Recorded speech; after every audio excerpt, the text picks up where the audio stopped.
Data has always been, for me, the ultimate tool in being able to have the most robust conversations, because there is no grey area. We can say, well, this is the case.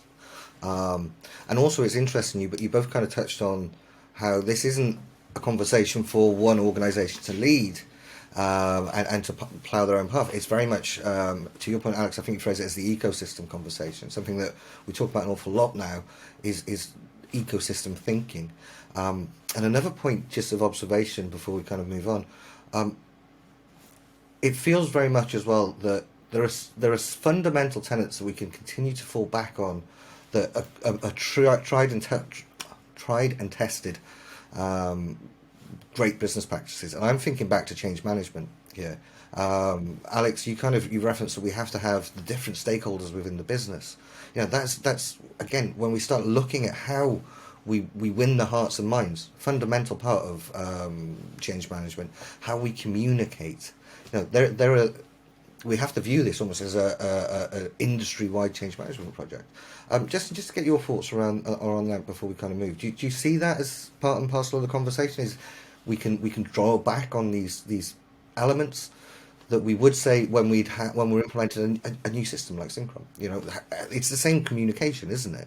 It's the same. Right. Let's talk to our engineers. Let's talk to our management. Let's talk to our senior execs to make sure that everyone's on page. Just to get your thoughts on that.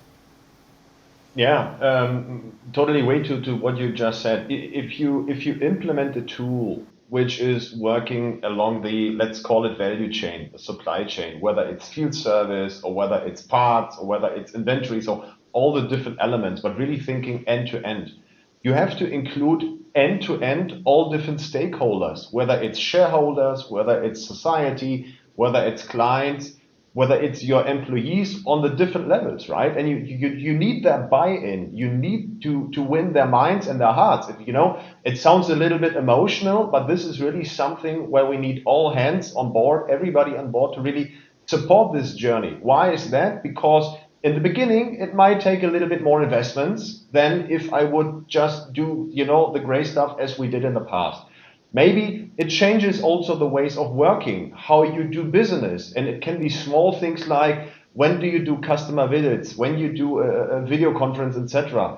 If you travel, for example, do you go, and this is a discussion all over Europe and Germany, when the distances are shorter than in the US, for example, do I go by car, by train, or by plane, right? So this is all included. If I bring parts through the value chain, which parts do I use, etc.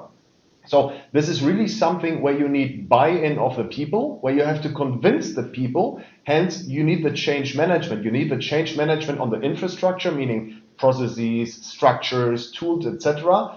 But also the people working along those, because they have to push it, they have to drive it, and they have to want it to be fully clear on that topic. The employees, all stakeholders, they have to want it in order to make it happen and make it successful, and also to lead by example, because you have to imagine the situation that you are playing in a certain industry, in a certain industrial segment.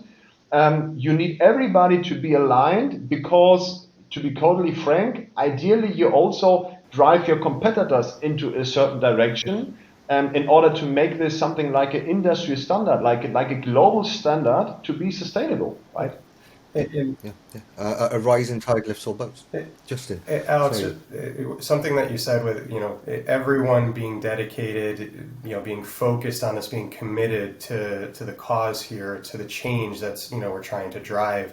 I think as we see generations start changing over, I definitely notice a change in the demographics of the workforce, where you don't necessarily just decide where to work based on the can I work from home, or do I have to go into the office? What's my pay?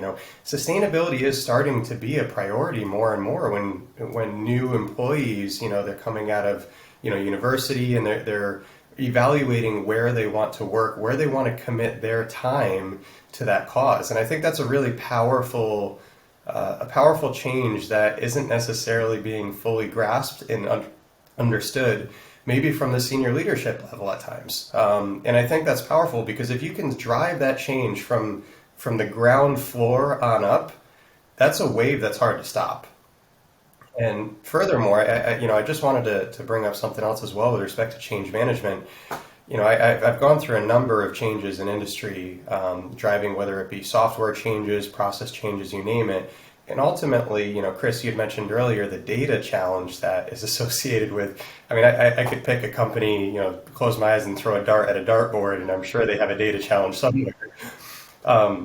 But ultimately, we know we need to go north.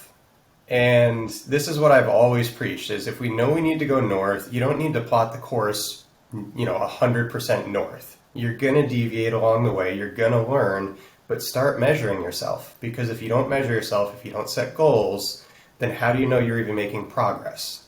And that's something, sustainability is, I just hear time and time again with, we can't measure that, or, oh, this is way too challenging to get the data for this. Well, supply chains, I see it every day. They're starting to include carbon footprint, distance traveled, method of transportation.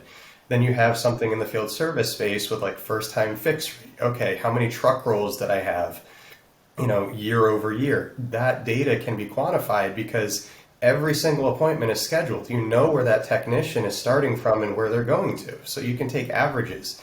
Doesn't need to be an exact science, but again, start moving north. Start trying to tackle the goal. Hi there, my name is Kris Oldland. I'm the Editor-in-Chief and founder of Field Service News. I hope you found that short excerpt from one of our in-depth, long-form interviews of use. If you did, then why not have a look at an FSM Pro membership?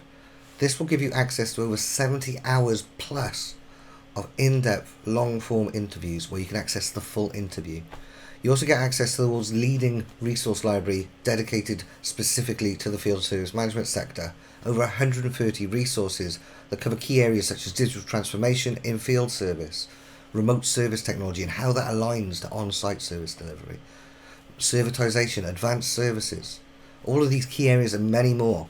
There are key resources so you can learn from your peers and those that are leading the way in how the field service world is evolving.